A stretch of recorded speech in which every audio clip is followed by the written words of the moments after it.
Celery is one of those vegetables that people either crunch mindlessly with ranch dip or completely ignore.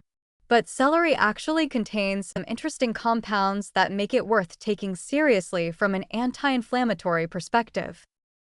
The key phytonutrients in celery are apigenin and luteolin, plant compounds that have been shown to reduce inflammatory pathways at the cellular level.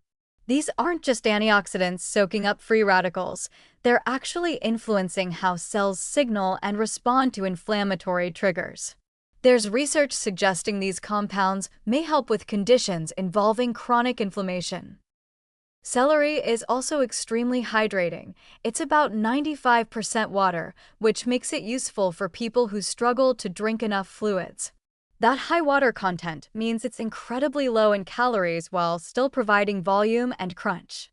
6 calories per stalk means you can eat substantial amounts without impacting energy balance. The fiber in celery, while not exceptional in quantity, includes both soluble and insoluble types that support digestive health. The crunchy texture also provides satisfaction. There's something inherently gratifying about the snap and crunch of fresh celery that makes it more enjoyable than its bland flavor might suggest.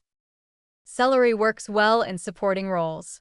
It adds texture to salads, provides base flavoring for soups and stews, and offers a crunchy vehicle for nut butters or hummus.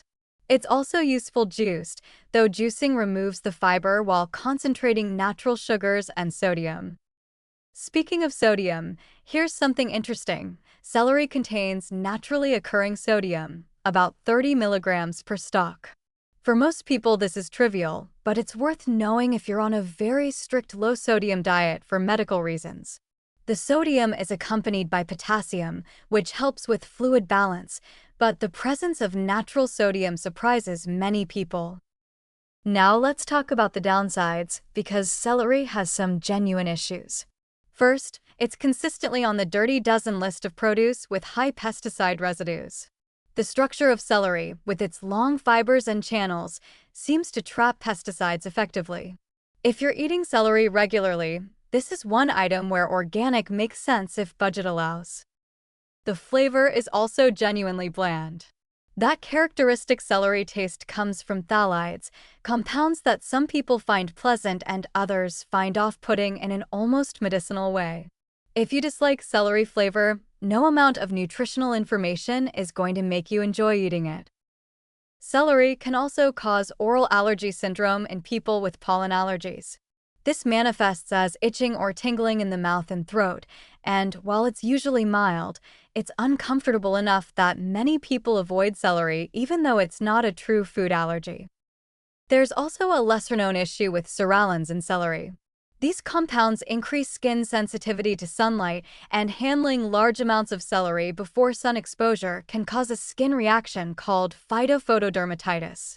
This is rare and usually only affects people who handle celery commercially or in very large quantities, but it's worth knowing about. The practical issue is that celery spoils relatively quickly, becoming limp and unappealing within a week or less. Once it loses its crunch, it's far less enjoyable to eat raw, though wilted celery can still be used in cooked applications. Despite these limitations, celery provides unique anti-inflammatory compounds with virtually no caloric cost, making it a useful addition for people who enjoy its flavor and texture.